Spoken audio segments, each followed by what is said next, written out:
하나님은 우리 존재 자체가 기뻐하시지만 그러나 그럼에도 불구하고 더 기뻐하실 때가 있다는 사실을 기억해야 합니다. 부모에게 자식은 언제나 그냥 존재 자체가 기쁨이지만 어느 날 갑자기 자식놈이 아빠 사랑해요, 아빠 고마워요, 엄마 고마워요 라고 표현할 때 이때까지는 자식놈이 아직 어려서 부모의 사랑과 수고를 모른다고 생각했는데 어느 날 갑자기 그것을 자신의 입으로 표현했을 때 부모의 기쁨은 만 배로 커지는 법이죠. 그거 안 해도 이 부모는 기뻐요. 하지만 표현할 때 더 기뻐하는 것이란 말이죠. 하나님도 역시 마찬가지입니다. 그냥 존재가 하나님에게는 우리의 존재가 기쁨이지만 그러나 우리가 입으로 하나님 사랑해요, 고마워요, 감사해요. 나를 사랑하시는 여호와여, 내가 참으로 주님을 사랑합니다. 정말 나의 힘이 되신 여호와여, 내가 주를 사랑하나이다. 다윗의 고백처럼 말이에요. 하나님 앞에 고백도 해야 돼요. 그래야 하나님이 더 기뻐하신단 말이죠. 고백을 해보셨어요? 하나님 정말 사랑해요. 아직도 어려서 하나님 앞에 고백을 못해요. 하나님 사랑해요. 고마워요. 오늘 이 아침에도 하나님의 이름을 찬송해요. 영원토록 찬양을 받으실 하나님 감사해요. 입으로 좀 고백 좀 하시라고요. 제가 여기 앉아서 찬송 부르는 거 보면 이 꼭 다물고 심각하게 앉아서 철학적 묵상에 깊이 들어가신 교인들이 몇 명 있어요. 좀 표현하세요. 아빠 사랑해요. 하나님 아빠 사랑해요. 표현할 때 하나님은 더 기뻐하십니다. 오늘 본문 사실 18절부터 오늘 우리는 읽기는 25절부터 29절까지 읽었습니다만 사실은 오늘의 본문은 18절부터 29절까지입니다. 그런데 집에 가셔서 읽어보시면 알겠습니다만 히브리서 12장 18절부터 29절까지 너무너무 어려워요. 번역도 어렵지만 본래 원전도 어려워요. 얼마나 이해하기가 힘든 문장으로 써 있는지 모릅니다. 신학적으로도 해석하기도 어려운 부분이에요. 난해 구절 중에 하나입니다.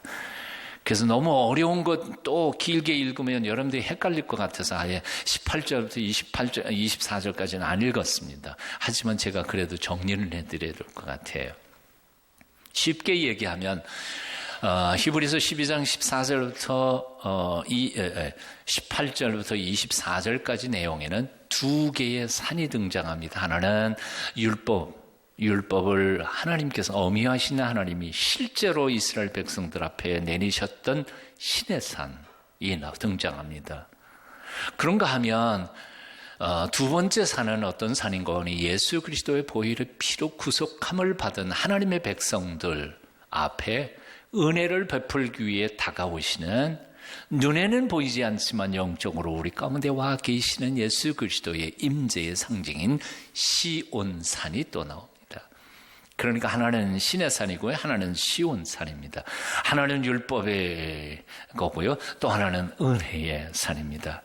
하나는 어미하시는 하나님, 그래서 신의 산 잘못 올라가면 그냥 벼락 맞아서 죽잖아요. 굉장히 무서운 산이고, 시온산은 어떠한 허물과 죄를 가지고도 주 앞에 나와 용서와 은혜를 받을 수 있는 산을 상징하는 것입니다. 이것이 바로 18절부터 24절까지에 나오는 내용이고요.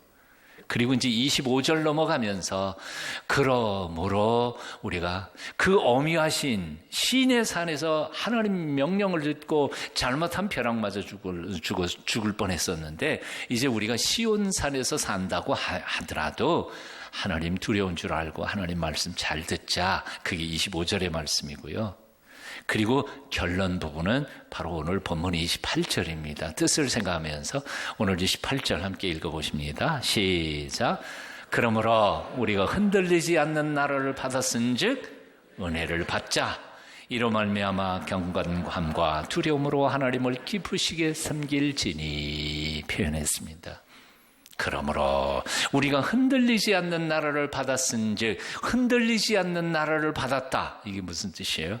이것도 앞부분에서 이미 설명됐어요. 시내산에서 하나님께서 율법을 주실 때 시내산이 원통 움직일 만큼 흔들 만큼 엄청난 임재로 하나님이 다가오시잖아요. 하나님이 얼마나 무서운 분이십니까? 인간들이 죄를 지을 때, 노아 홍수 때 온 세상에 물로 심판하셨습니다. 소돔과 고모라 땅을 불로 심판하셨습니다. 마지막 심판 때에 이 땅만 그렇게 할 게 아니라 하늘도 심판하시고 완전히 뒤집어서 새 세상을 만드실 하나님이시라는 거예요. 그러나 우리는 그리스도 안에서 이 장차 망할 하늘과 땅이 아닌 새로운 세상, 흔들리지 않는 세상, 영원한 하나님 나라를 이미 상속받았다는 거예요. 그러므로 하나님의 은혜를 받자. 그리고 받은 은혜로 하나님을 기쁘시게 해드리기 위하여 섬기자. 그리고 섬긴다는 말은 레투르기아라고 하는 말로 헬라어로 그것은 예배하자라는 뜻입니다. 영어로도 그렇잖아요. 섬긴다는 말이 serve 그렇게 돼 있죠. 근데 service가 뭐예요? 예배거든요. 예배하는, 섬기는 게 예배하는 거니까요. 그리고 오늘 본문의 결론은 이것입니다. 하나님 앞에 하나님을 기쁘시게 해드리기 위하여 예배하고 섬기는 방법이 뭡니까? 먼저 하나님이 내게 주시는 은혜를 사모하고 받는 거죠. 은혜를 받은 자로서 감격과 기쁨으로 하나님 앞에 예배하자. 오늘 본문의 말씀입니다. 오늘 본문은 순서대로만 한다면 이런 거예요. 먼저 은혜를 받자. 받은 은혜로 하나님께 기쁘시게 섬기자 하는 것입니다. 여러분, 하나님을 기쁘시게 해드리기를 원하세요? 그럼 먼저 뭘 해드리는 게 아니라 하나님이 내게 주신 선물을 받고 기뻐하는 것부터 하셔야 됩니다. 안 그래요? 예. 저 아빠가 어린 딸내미 선물을 사가지고 왔습니다. 생일날 정말 좋은 선물을 사가지고 딱 줬어요. 근데 이 딸내미가 너무 조숙해가지고 에이 뭘 이거를 그러고 옆에다 딱 놔두고 그런데 아빠 내가 노래 불러드릴까? 그런 거 안 해도 돼. 아빠가 주신 선물에 대하여 열어보고 그게 아빠의 마음이 기쁜 거 아니에요? 하나님의 은혜를 먼저 받잖아요. 은혜 받은 감격이 있는 자가 하나님을 기쁘시게 해드리는 예배를 드릴 수 있다는 거예요. 오늘 이 시간에 은혜를 풍성히 받아 누리시는 귀한 아침 되시기를 축원합니다. 네레모아라고 하는 사람이 쓴 행복계로의 길, 이미 절판됐습니다. 이제는 가서 찾아보니까 없더라고요. 아주 옛날에 쓴 책이라. 이 책 서문에 보면 이런 글이 쓰여 있어요. 세상 모든 사람들이 행복하기를 원한다. 원할 뿐만 아니라 행복할 수만 있다면 무슨 일이라든지 다 하려고 한다. 그런데 이상한 것은 아직도 행복한 사람보다는 불행한 사람이 더 많은 것 같아. 뭔가 잘못되었다. 도대체 뭐가 잘못되었을까? 행복하게 만들어줄 줄 알고 추구했던 모든 것들이 제 기능을 발휘하지 못하기 때문이다. 굉장히 길게 읽어드렸지만 사실 뜻은 통했죠. 내게 행복을 줄 줄 알고 추구했던 모든 것들이 기능을 발휘하지 못하고 나를 행복하게 만들지 못해, 만들게 해주지 못하더라는 거죠. 한마디로 말해서 세상에 행복하고 싶지 않은 사람 아무도 없습니다. 한 번밖에 못 사는 인생을 불행하게 살고 싶은 사람도 한 명도 없습니다. 그럼에도 불구하고 행복한 사람보다는 불행한 사람이 더 많은 이유가 뭘까? 이유는 간단하다는 거예요. 행복이라는 게 우리가 생각했던 돈이나 권력이나 명예나 인기나 이런 걸로 얻어지는 게 아니더라는 거죠. 우리가 노력해서 얻어지는 것도 아니더라는 거예요. 행복하고 싶기만 하면 행복해진다면 왜 행복하지 못할 이유가 없잖아요. 다시 말하면 행복이라고 하는 것은 인간의 노력만으로 세상적 소유나 또는 재물이나 인기만으로 행복해지는 것은 아니기 때문이라는 것입니다. 쉽게 말하면 하나님께서 베풀어 주시는 은혜가 필요하다는 거죠. 마치 농사를 짓는 분이 아무리 열심히 잘 지어도 적당한 때에 햇빛이 쫙 비춰줘야죠. 적당한 때에 비가 내려야죠. 예? 너무 폭풍이 비가 대충 와야지 너무 또 와갖고 싹 쓸어가 버리면 안 되지 않아요. 그러니까 농사 짓는 사람만큼 하늘의 은혜라고 표현해요. 하나님의 은혜가 필요한 사람들이 없었어요. 사실은 그래서 저희 아버님도 농사를 지셨던 분이니까 교회 다니시지도 않을 때에도 늘 하늘을 쳐다보시면서 하늘의 은혜를 구하시던 분이었어요. 농사 짓는 분들만 그렇습니까? 사실은 의사 선생님들도 그렇더라고요. 자신의 모든 만병을 다 고칠 수 있는 게 아니더라고요. 의학적인 실력이나 이런 것을 다 발휘해 놓고도 어떤 사람은 낫고 어떤 사람은 안 낫더란 말이에요. 그러니까 결국 정기려 박사처럼 수술대 설 때마다 하나님이 내 손을 붙잡아서 하나님이 수술하게 하시고 하나님이 낫게 해주시는 은혜를 간구하고 기도했던 것 아니에요. 우리의 인생 위에 하나님의 은혜의 손길이 필요한 겁니다. 하나님의 은혜가 없이는 우리는 한 발짝도 살아갈 수 없는 존재들이란 말이죠.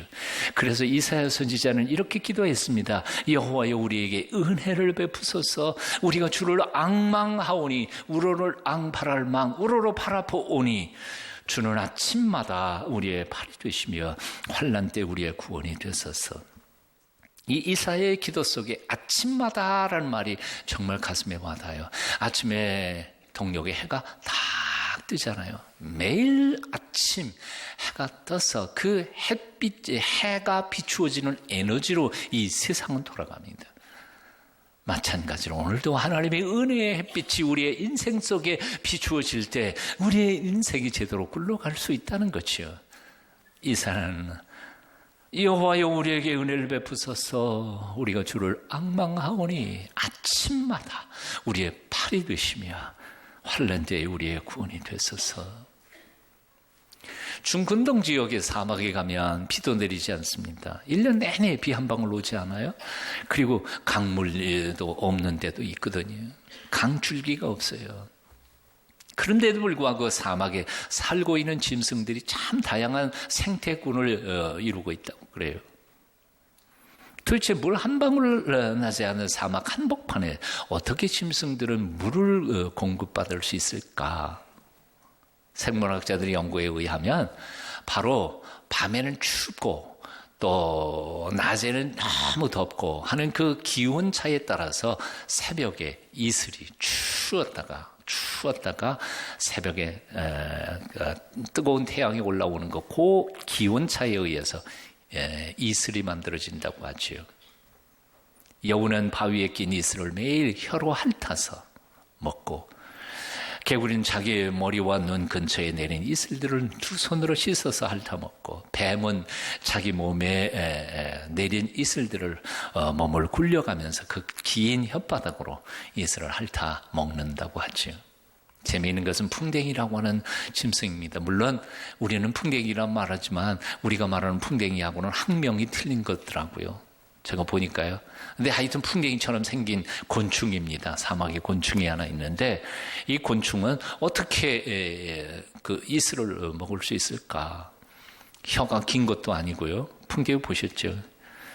둥근데 이 이슬을 받아 먹을 수 있는 방법이 없는데 이 풍뎅이는 고개를 꽉 쳐박고 등판에서부터 내려오는 이슬을 또로록 굴러오면 자기 입에서 받아 먹는다고 그래요. 참 사는 방법이 다 있어요. 조그만 미물인 풍뎅이가 이슬을 받아먹는 모습을 상상해 보면서 저는 이 모습이 이사야가 새벽마다 하나님의 은혜를 갈망하고 기도했던 모습, 오늘날도 아침마다 내리는 하늘의 이슬을 받아먹기 위하여 새벽에 나와 하나님 앞에 엎드려 기도하는 성도들의 모습이 바로 이 풍뎅이의 모습이 아닐까 생각해 봤습니다. 사랑하는 여러분, 이사야의 기도가 여러분의 기도가 되셨으면 좋겠습니다. 풍뎅이처럼 오늘도 하나님의 은혜가 없이는 나로 당당하게 살아갈 수 없으니 오늘도 내게 은혜를 베풀어 주시옵소서. 기도로 하루를 시작하시는 여러분 다 되시기를 바랍니다. 물론 새벽기도 다 나오실 수는 없을지 몰라요. 하지만 아침에 눈을 딱 침실에서 눈을 뜨면 하나님이야 우리를 너무너무 사랑하시는 분 아니에요? 그러니까 자세고 뭐고 상관없어요. 하나님만 기억하는 것만 해도 하나님 기뻐하실 테니까요. 하나님, 오늘도 이 하루 당신의 은혜 가운데서 오늘 손대고 일하는 것들이 하나님의 은혜 안에 잘 되게 해 주십시오. 은총 안에서 내가 만나는 사람들이 복받게 해 주십시오.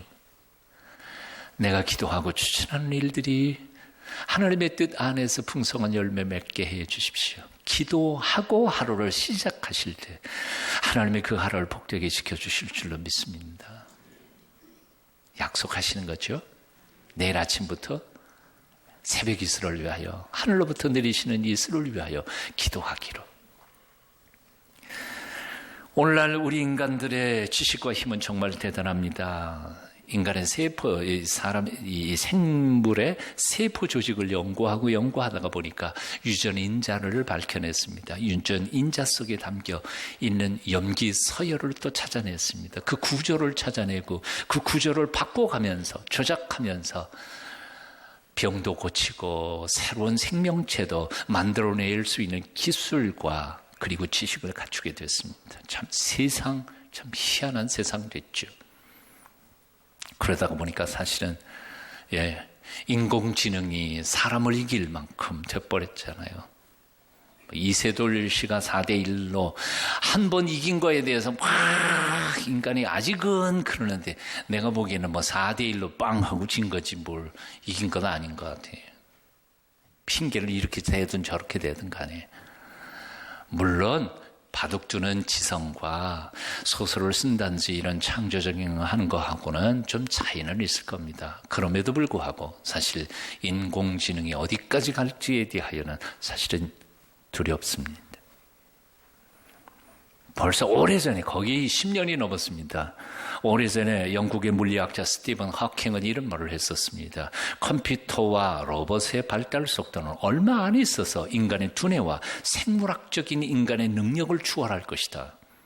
그때가 되면 잘못하면 로봇에게 인류가 정복당할 가능성이 있다. 그렇게 되지 않으려면 어쩌면 우리는 인간의 두뇌 속에 컴퓨터 칩을 이식해야 될 날이 올지도 모른다. 그렇잖아요.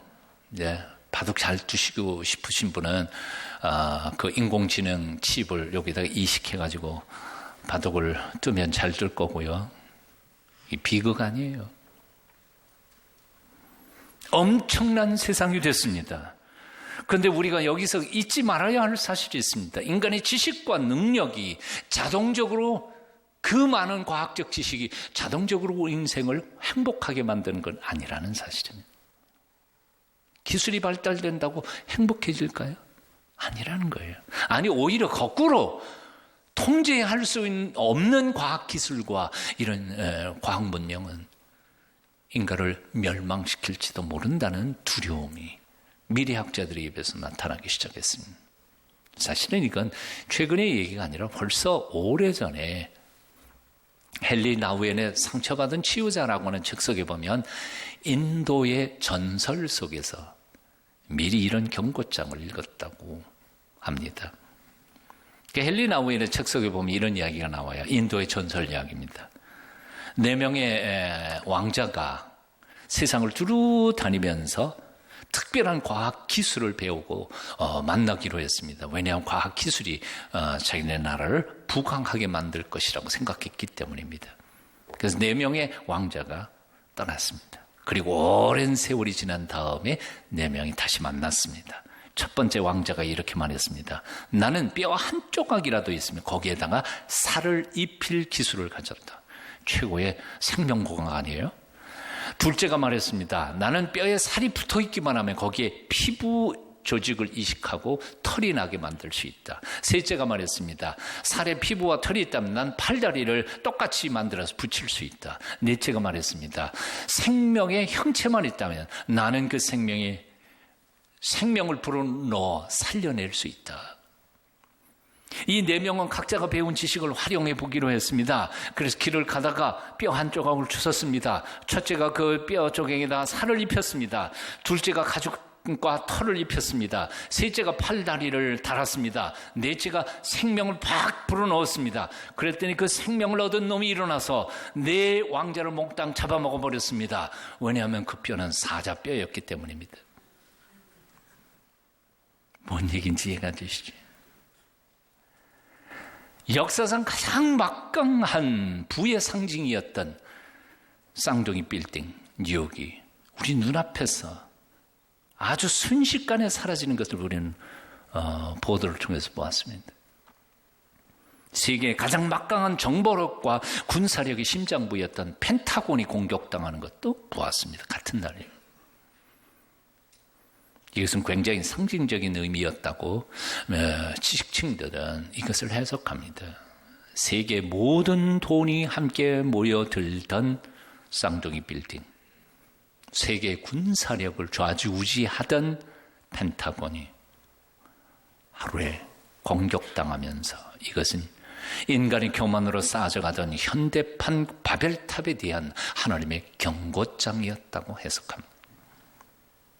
사랑하는 여러분, 정말 행복하기를 원하십니까? 특별한 과학기술이 필요한 게 아닙니다. 새로운 정보력이나 혹은 막강한 재력을 가지는 게 필요한 게 아닙니다. 정말 행복하기를 원하신다면 흔들리지 않는 권력, 정권이 바뀌어도 그래도 줄 수 있는 권력이 필요한 게 아닙니다. 정말 행복하기를 원한다면, 그리고 그것은 당장 행복할 수도 있는데 바로 우리 인생을 지으신 창조주 하나님의 은혜입니다. 그 은혜를 받을 수만 있다면 당장이라도 우리는 하나님의 은총 안에서 복된 인생길을 걸어가실 수 있습니다. 느헤미야서를 공부하다가 보면 느헤미야는 한 나라의 황제에게 최측근과 사랑을 받았던 사람 아니었습니까? 자기 고국 멸망당한 이스라엘로 다시 돌아가서 예루살렘의 총독으로 부임하면서 그 예루살렘을 재건합니다. 느헤미야를 그래서 리더십을 전공한 사람들은 꿈의 리더라, 꿈의 리더십을 가진 사람이라 표현하는데요. 느헤미야를 공부하다가 보면 반복해서 등장하는 단어가 나옵니다. 문장이 나옵니다. 그게 뭔고 하니 바로 이런 거죠. 내 하나님이여, 내가 이 백성을 위하여 행한 이 모든 일을 기억하시고 내게 은혜를 베푸소서. 은혜를 베푸소서. 한 나라의 총독이었던 느헤미야도 하나님의 은혜가 필요했던 사람이었습니다. 내게 은혜를 베푸소서. 10몇 년 동안 그는 총독의 자리에 있으면서 봉급 한 푼 받지 않았습니다. 다 자비량으로 했습니다. 그래놓고 하나님 앞에 이렇게 기도합니다. 하나님, 제가 십수년 동안 총독의 임금 하나도 받지 않고 이 민족을 위하여 일했던 것을 기억해 주시고 내게 은혜를 베푸소서. 원수들이 그를 얼마나 괴롭혔는데 복수하지 않습니다. 하나님 앞에 기도합니다. 하나님, 원수들이 저를 이렇게 괴롭혔는데에도 제가 복수하지 않았던 것, 이 사실을 기억해 주시고 내게 은혜를 베푸소서. 은혜를 베푸소서. 잠언 16장 1절을 말씀합니다. 마음의 경영은 사람에게 있어도 말의 응답은 여호와께로서 나느니라. 잠언 16장 9절도 말씀합니다. 사람이 마음으로 자기의 길을 계획할지라도 그 걸음을 인도하는 자는 여호와시니라. 사람이 아무리 좋은 계획을 세워도 하나님이 노 하시면 안 된다는 겁니다. 아무리 멋진 아이디어와 생각을 꿈꾸고 자기 길을 계획한다 할지라도 하나님이 그 걸음을 인도하지 않으신다면 끝까지 갈 수 없다는 것입니다. 오늘 다시 한번 묻습니다. 여러분, 정말 행복하게 살기를 원하십니까? 정말 하나님을 기쁘시게 해드리고 싶으십니까? 은혜를 받으십시오. 은혜를 갈망하십시오. 매 순간 하나님의 은혜 속에 살기를 열망할 때 하나님이 우리를 통해서 영광 받으실 줄로 믿습니다.